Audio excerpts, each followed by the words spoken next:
আসসালামু আলাইকুম দর্শক, সবুজ বাংলা সবুজ মাঠে স্বাগতম। আমি আছি মুশফিকুর রহমান, আমার সাথে আছে রহমান আলমগীর সিয়াম।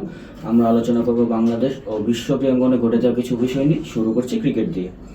আফগানিস্তানের ব্যাটার ওসমান গনি অবিশ্বাস্য ব্যাটিং, 1 ওভারে নিলেন 45 রান। এ সম্পর্কে আপনি কি বলবেন? আপনি যেরকমটি বললেন যে 1 ওভারে 45 রান, জিনিসটি আসলে একটি অবিশ্বাসনীয় ঘটনা। 1 ওভারে 45 রান করাটা প্রচন্ড টাফ একটি বিষয়, কারণ যদি প্রতিটি বলে 6ও মারা হয় তাও কিন্তু 40 রান 36 রান পর্যন্ত হয়। সেখানে 1 ওভারে 45 রান করাটা খুবই বিস্ময়কর একটি জিনিস। এখন তিনি কিভাবে এটি করলেন সেটা বলার আগে একটু বলে নিই যে তার ওভারটি কিরকম ছিল এবং তিনি ওভারে কিভাবে রানগুলো করলেন। তার নর্মালি একটি ওভারে হয় 6টি বল, কিন্তু তিনি যে ওভারটি খেলেছেন সেই ওভারে ছিল 9টি বল, যেখানে ছিল 2টি নো বল এবং একটি ওয়াইড। 2টি নো বল এবং একটি ওয়াইড, এবং এই 3টি বল এক্সট্রা হওয়ার কারণে কিন্তু তিনি 9টি বল খেলেছেন। এবং তার রানের ধারাটি ছিল এরকম: প্রথম বলে 6, এরপরের বল হচ্ছে নো বল, তারপরে হচ্ছিল গিয়ে 6, তারপর হচ্ছে 4 প্লাস ওয়াইড ছিল একটি, এরপরে বলে 6 ছিল, এরপরে বলে এটি 4 ছিল, এরপরের বলটি 9, এরপরের বল 6, এরপরের বলটি হচ্ছে 0। এভাবে একাধিক ধারে তার 6 এবং 4-এর ধারাটি ছিল এই ওভারটির মধ্যে খুবই বেশি। এবং এবার বলি যে কিভাবে এই ম্যাচটি, কোথাকার এই ম্যাচটি বা কি ছিল এই ঘটনাটি কিভাবে হলো। তো এই ঘটনাটি হলো গিয়ে আপনার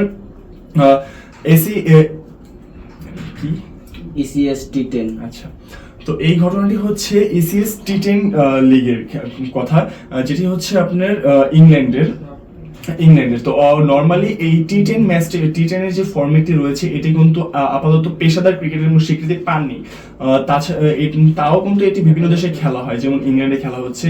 এবং ইংল্যান্ডে খেলা চলাকালীনে লন্ডন কাউন্টি ক্রিকেট ক্লাবের পক্ষ থেকে ওসমান গানি নেমেছেন ব্যাটিং করতে, এবং গিলফোর্ডের পক্ষ থেকে বোলিং করার জন্য এসেছিলেন উইল এর্নিও। এবং উইল এর্নিওর এই ওভারেই কিন্তু 9টি বল হয়েছে, তিনি 9 বল করেছেন। এবং ওসমান গনি এই টি10 ফরম্যাটের খেলাটিতে 45 রান করেছেন। তো 45 রান করাটা যেরকম একটি বিস্ময়কর ব্যাপার, আমাদের খেয়াল রাখতে হবে যে এটি কিন্তু কোনো অফিসিয়াল বা পেশাদার ক্রিকেট ম্যাচ ছিল না, তবুও 1 ওভারে 45 রান করাটা আসলে একটি বিস্ময়কর জিনিস। টি10 ম্যাচ 10 ওভারে খেলা যায়, কারণে ব্যাটসম্যানরা হাত খুলে খেলছিল। কারণ টি10 বললে যেহেতু বোঝা যায়, টি20 যেরকম বললে বোঝা যায় যে এটি 20 ওভারের একটি ম্যাচ হয়। এবং টি20 ম্যাচগুলো কিন্তু আমরা জানি যে এটিকে খুব দ্রুততার সাথে খেলতে হয়, বা প্রতিটি ওভারকেই বুঝে শুনে খেলতে হয়, যে আমার হাতে ওভার কম কিন্তু আমার একটি রানের ধীরতা দিতে হবে, আমার একটি ভালো রান করতে হবে। তো টি10 এর ক্ষেত্রে কিন্তু একই বিষয়। এবং টি10 যেহেতু একটি পেশাদার ক্রিকেটের স্বীকৃতি পাননি, তবু ক্রিকেট ম্যাচ তো ক্রিকেট ম্যাচই, সেখানে 1 ওভারে 45 রান করাটা একটি আসলে প্রশংসনীয় বিষয়। আচ্ছা, আরেকটা বিষয় হচ্ছে ঘরোয়াতে পারফর্ম করলে জাতীয় দলে এসে কেন ব্যর্থতা হচ্ছে না ক্রিকেটাররা? ঘরোয়াতে পারফর্ম করলেও জাতীয় দলের ব্যর্থতা, এই বিষয়টি যদি বলতে চাই ভাই, তাহলে হচ্ছে আমাদের ঘরোয়া ক্রিকেটের বিষয় যেটি রয়েছে, ঘরোয়া ক্রিকেটে কিন্তু একে একে প্রতিটি প্লেয়ারকেই মাঝে মাঝে খেলার সুযোগ করে দেওয়া হয়। তারা খেলেন, কেউ ভালো খেলেন, কেউ খারাপ খেলেন।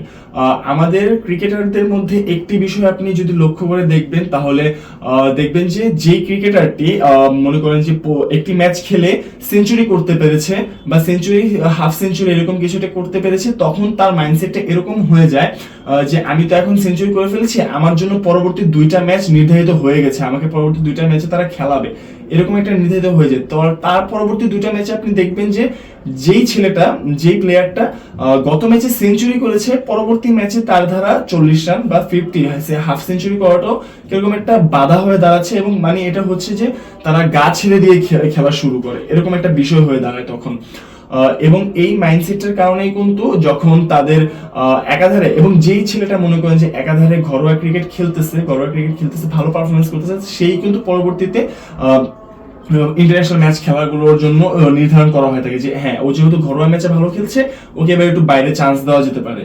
যখন ওই ছেলেটাকে বাইরে চান্স দেওয়া হয়, আপনার ঘরোয়া ক্রিকেট এক বিষয় এবং ইন্টারন্যাশনাল ম্যাচগুলো কিন্তু অন্য এক বিষয়। এখানে আপনার কোচিং এর বিষয়গুলো রয়েছে, প্র্যাকটিসের বিষয়গুলো রয়েছে, তারা কিভাবে তাদের ট্রেনিংটা করছে, কিভাবে খেলছে, সকল বিষয়গুলো ধারাবাহিকতা রয়েছে।